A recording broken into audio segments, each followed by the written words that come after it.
Hello दोस्तों, welcome back to the new video. आज के इस वीडियो में हम बात करेंगे कि ऐसे जितने भी स्टूडेंट हैं जो ओपन यूनिवर्सिटी से पढ़ाई करते हैं उनको स्कॉलरशिप मिलता है या फिर नहीं मिलता है। मतलब कि अगर आप इग्नू के स्टूडेंट हैं तो आपको स्कॉलरशिप दिया जाता है या फिर नहीं दिया जाता है। अगर आपको स्कॉलरशिप मिलता भी है तो आपको इसके लिए अप्लाई कैसे करना होता है। वीडियो को कंप्लीट देखना और कंप्लीट इन्फॉर्मेशन लेकर के जाना ताकि आपको सब कुछ अच्छे से पता चल सके। और अगर आप हमारे चैनल पे पहली बार आए तो चैनल को सब्सक्राइब करके बेल नोटिफिकेशन को ऑन कर लीजिए ताकि इग्नू से रिलेटेड सभी अपडेट आपको मिलते रहे। तो चलिए शुरू करते हैं। सबसे पहले बात करते हैं कि स्कॉलरशिप के बारे में आपको इग्नू के वेबसाइट पर क्या बताया गया है। तो जब आप इस वाले पेज पर आएंगे तो यहाँ पर आपको ये बताया गया है कि अगर आप रिजर्व कैटेगरी के अंतर्गत आते हैं जैसे कि SC, ST, OBC, माइनॉरिटी या फिर PWD, इनमें से किसी भी कैटेगरी के अंतर्गत आते हैं तो आप स्कॉलरशिप के लिए अप्लाई कर सकते हैं। कैसे कर सकते हैं उसके लिए आपको ये बताया गया है कि जो आपके स्टेट का समाज कल्याण विभाग है वहां से आपको स्कॉलरशिप का फॉर्म लेना होगा और वो आपको भर करके जो आपका रीजनल सेंटर है, रीजनल सेंटर के डायरेक्टर के पास आपको स्कॉलरशिप का जो फॉर्म है वो आपको सबमिट करना होगा। तो यहाँ पर आपको इतना सब चीजें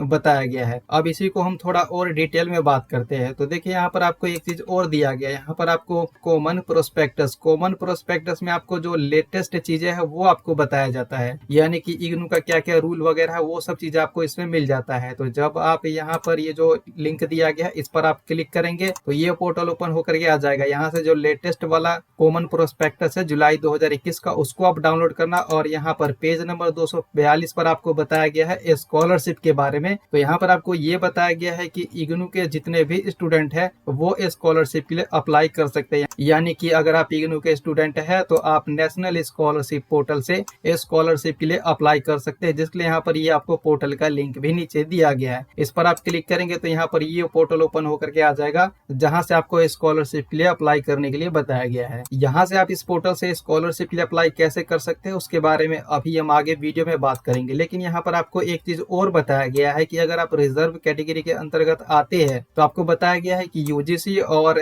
MHRD डिपार्टमेंट की तरफ से आपको स्कॉलरशिप दिया जाएगा और आप स्कॉलरशिप के लिए अप्लाई कर सकते हैं। तो वो आपको करना कैसे होगा, तो इसके लिए आपको ये बताया गया है कि जो स्कॉलरशिप का पोर्टल है वहां से आपको अप्लाई करना होगा। तो अब जो मैं आपको बताने जा रहा हूँ उसको आप ध्यान से समझिए। यहाँ पर आपको ये वाला ऑप्शन मिल जाएगा UGC का। यहाँ पर देखिए यूनिवर्सिटी ग्रांट कमीशन MHRD, यहाँ पर आप क्लिक करेंगे तो यहाँ पर आपको 4 तरह के जो स्कॉलरशिप का स्कीम है वो आपको बताया गया है। तो मैं आपको एक एक के बारे में बताता हूँ कि अगर आप ओपन यूनिवर्सिटी से पढ़ाई करते हैं या फिर इग्नू से पढ़ाई करते हैं तो इनमें से आप किसी भी स्कॉलरशिप के लिए अप्लाई कर सकते हैं या फिर नहीं। तो पहला है Ishan Uday special scholarship for north eastern region. यहाँ पर आप ये जो आपको गाइडलाइंस दिया गया है इस पर आप जब यहाँ पर क्लिक करेंगे तो यहाँ पर देखिए इसका जो गाइडलाइंस है इसमें आपको ये बताया गया है कि किन कंडीशन में आप स्कॉलरशिप के लिए अप्लाई नहीं कर सकते हैं। तो पहले ही पॉइंट में आपको बताया गया है कि students pursuing course program through open university, अगर आप ओपन यूनिवर्सिटी से पढ़ाई करते हैं तो आप स्कॉलरशिप के लिए अप्लाई नहीं कर सकते, यानी कि आप इसके लिए एलिजिबल नहीं है। और उसके बाद यहाँ पर आपको एक और बताया गया है PG Indira Gandhi scholarship for single girl child, इसके बारे में बताया गया है। यहाँ पर आप क्लिक करेंगे गाइडलाइंस पर तो यहाँ पर इसके बारे में भी आपको बताया गया है कि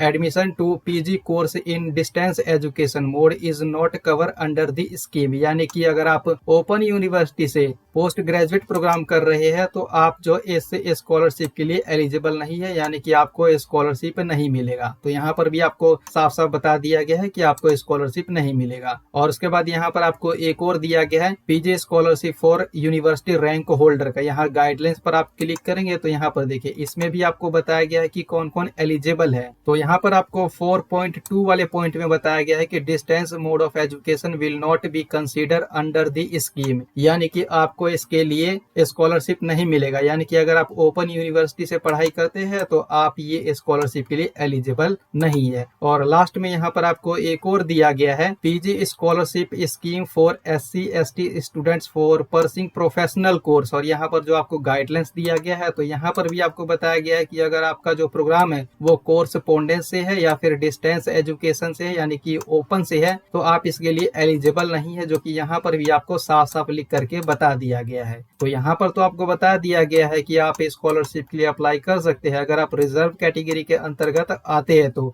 लेकिन यहाँ पर जो स्कॉलरशिप का पोर्टल है वहां पर आपको साफ साफ ये बता दिया गया है कि अगर आप ओपन यूनिवर्सिटी से पढ़ाई करते हैं तो इनमें से आप किसी भी स्कॉलरशिप के लिए एलिजिबल नहीं है। यहाँ पर आप पीडीएफ फाइल डाउनलोड करके खुद भी इन चीजों को पढ़ सकते हैं। और उसके बाद आपको इग्नू की तरफ से एक चीज और बताया गया है, जैसा कि मैंने आपको यहाँ पर कॉमन प्रोस्पेक्टस में दिखाया, तो यहाँ पर आपको ये बताया गया है कि अगर आप शेड्यूल कास्ट के अंतर्गत आते हैं तो आप जो है पोस्ट मैट्रिक स्कॉलरशिप के लिए अप्लाई कर सकते हैं, जो कि यहाँ पर आपको बताया गया है। और 2 पीडीएफ भी दिया गया है, इसको आप डाउनलोड करके और भी डिटेल्स में देख सकते हैं। तो देखते हैं कि आप इसके लिए अप्लाई कर सकते हैं या फिर नहीं। अगर कर भी सकते हैं तो आपको कैसे अप्लाई करना होगा। सबसे पहले तो आपको इतना पता होना चाहिए कि ये स्कॉलरशिप है कौन सा। तो देखिए, जो प्री मैट्रिक स्कॉलरशिप होता है इसके बारे में आपको पता होगा, क्लास 1 से लेकर के 10th तक। और जो पोस्ट मैट्रिक स्कॉलरशिप होता है वो क्लास 11th 12th और उसके बाद जितने भी आपके प्रोफेशनल कोर्स हो गया, जैसे कि ITI, BSc, BCom, BTech या फिर और भी जितने प्रोफेशनल कोर्स है, तो उन सब में आपको जो है पोस्ट मैट्रिक स्कॉलरशिप के लिए अप्लाई करना होता है। तो देखते हैं कि आप इसके लिए अप्लाई कैसे कर सकते हैं। तो किसी भी स्कॉलरशिप के लिए जब आप अप्लाई करते हैं तो उसके लिए आपको नेशनल स्कॉलरशिप पोर्टल, ये जो है यहाँ से आपको स्कॉलरशिप के लिए अप्लाई करना होता है। अब मैं यहाँ पर आपको फॉर्म भरना तो नहीं बताऊंगा, पर यहाँ पर जब आप फॉर्म को भरेंगे तो यहाँ पर एक चीज आपसे पूछा जाता है, मोड ऑफ स्टडी। तो वहां पर पहले क्या था कि यहाँ पर जब आप चेक करेंगे तो सिर्फ फुल टाइम का ऑप्शन था और रेगुलर का ऑप्शन था। तो यहाँ पर अब जो है कोरस्पोंडेंस को भी ऐड किया गया है, पार्ट टाइम को भी ऐड किया गया है। तो यहाँ पर अगर आप ओपन से पढ़ाई करते हैं तो आपको कोरस्पोंडेंस वाला ऑप्शन को सेलेक्ट करना होगा। और उसके बाद देखिए, जब आप फॉर्म के लास्ट में आएंगे तो यहाँ पर आपको एक चीज बताया जाता है स्कीम डिटेल से, यानी कि यहाँ पर आपको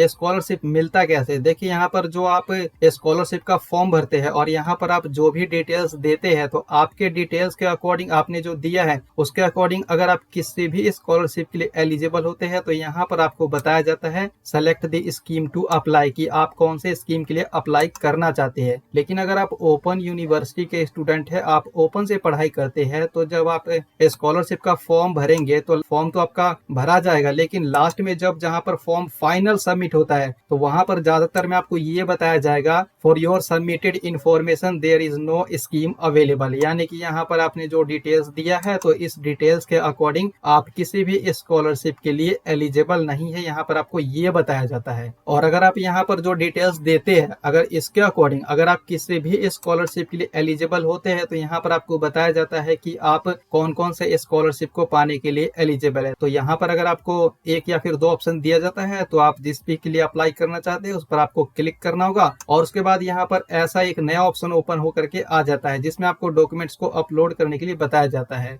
और यहाँ पर आपको डॉक्यूमेंट को अपलोड किन कंडीशन में करना होता है, जो आपने जब एडमिशन लिया था, यानी कि एडमिशन फीस अगर आपका 50,000 रुपए था या फिर उससे ज्यादा था, तभी यहाँ पर आपको जो डॉक्यूमेंट है वो स्कैन करके अपलोड करना होता है। अगर आपका एडमिशन फीस 50,000 रुपए से कम था तो यहाँ पर आपको कोई भी डॉक्यूमेंट स्कैन करके अपलोड नहीं करना होगा। तो उसके जगह पर आपको क्या करना होगा, यहाँ पर जितने भी सपोर्टेड डॉक्यूमेंट आपको बताए जाते हैं उन सभी का जेरॉक्स कॉपी आपको जो आपका फाइनल फॉर्म सबमिट होगा उसके साथ अटैच करके जो आपका कॉलेज है वहां पर आपको सबमिट करना होगा। तो ये तो यहाँ पर जो इसका प्रोसीजर है वो मैंने आपको बताया है। अब मैं आपको बताता हूँ ओपन यूनिवर्सिटी का कि यहाँ पर आपको क्या करना होगा। तो देखिए, जब यहाँ पर आप स्कॉलरशिप के लिए अप्लाई करेंगे और यहाँ पर अगर आपको बताया जाता है, बाई चांस ज्यादातर तो आपको यही बताया जाएगा कि आप कोई भी स्कॉलरशिप के लिए एलिजिबल नहीं है, लेकिन अगर आपको बताया जाता है कि आप यहाँ पर कोई स्कॉलरशिप प्राप्त करने के लिए एलिजिबल है, तो जब यहाँ पर आप सेलेक्ट करके सबमिट पर क्लिक करेंगे तो तभी यहाँ देखिए, यहाँ पर जो आपको फाइनल सबमिट का ऑप्शन दिया गया इस पर आप क्लिक करेंगे, तभी जो आपका फॉर्म है वो फाइनल सबमिट माना जाएगा। और अगर यहाँ पर इस तरीके से बताया जाता है कि अगर आप कोई भी स्कॉलरशिप प्राप्त करने के लिए एलिजिबल नहीं है तो यहाँ पर आपका जो फॉर्म है वो फाइनल सबमिट नहीं हो पाएगा, सिर्फ जो आपका फॉर्म है वो ड्राफ्ट के रूप में सेव हो करके रह जाएगा। यानी कि इसका मतलब ये है कि आपने कोई भी स्कॉलरशिप के लिए अप्लाई नहीं किया है। जब यहाँ पर आपका फॉर्म फाइनल सबमिट हो जाएगा, अगर आप कोई भी स्कॉलरशिप प्राप्त करने के लिए एलिजिबल होते हैं और आपका फॉर्म यहाँ पर फाइनल सबमिट होता है तो उसके बाद फॉर्म को फाइनल सबमिट करने के बाद फॉर्म में आपको ये बताया जाता है कि आपने कौन सा स्कॉलरशिप के लिए अप्लाई किया है, और जो फॉर्म है उसका आपको प्रिंट आउट निकलवाना होगा और उसके बाद जितने भी सपोर्टेड डॉक्यूमेंट है वो आपको फॉर्म के साथ अटैच करना होगा। और उसके बाद जो आपका रीजनल सेंटर है, रीजनल सेंटर पर जाकर के आपको इस फॉर्म को सबमिट करना होगा। और अदरवाइज यहाँ पर यही बताया जाता है कि आप कोई भी स्कॉलरशिप के लिए एलिजिबल नहीं है तो आपको कुछ भी नहीं करना होगा। इसका मतलब यह है कि आपको स्कॉलरशिप नहीं मिलेगा। और यहाँ पर भी आपको इग्नू के वेबसाइट पर भी बताया गया, यहाँ पर आप चेक करेंगे तो यहाँ पर ये बताया गया है कि अगर आप स्कॉलरशिप के लिए अप्लाई करना चाहते हैं तो ज्यादा जानकारी के लिए जो आपका रीजनल सेंटर है, रीजनल सेंटर से आपको कॉन्टेक्ट करना होगा। और उसके बाद क्या है कि जब आपका फॉर्म फाइनल सबमिट हो जाता है तो रीजनल सेंटर की तरफ से जो आपका फॉर्म है वो वेरीफाई किया जाएगा और आपके कॉलेज की तरफ से भी वेरीफाई किया जाएगा, और जो आपका डिस्ट्रिक्ट है, डिस्ट्रिक्ट लेवल पर भी जो आपका फॉर्म है उसको वेरीफाई किया जाएगा, और सभी जगह से अप्रूव्ड होने के बाद जो स्कॉलरशिप का अमाउंट है वो आपके अकाउंट में क्रेडिट कर दिया जाएगा। तो ये है इसका प्रोसीजर। और बात करते हैं कि यहाँ पर आपको यही बताया जाता है, ज्यादातर स्टूडेंट के साथ तो यही आपको बताया जाएगा कि आप कोई भी स्कॉलरशिप के लिए एलिजिबल नहीं है, तो यहाँ पर आप ज्यादा निराश मत होइए। इसके अलावा भी आपको इग्नू की तरफ से कई प्रकार के अवार्ड दिए जाते हैं, तो आप उसे पाने के लिए प्रयास कर सकते हैं। आपको इग्नू की तरफ से कौन कौन से अवार्ड दिए जाते हैं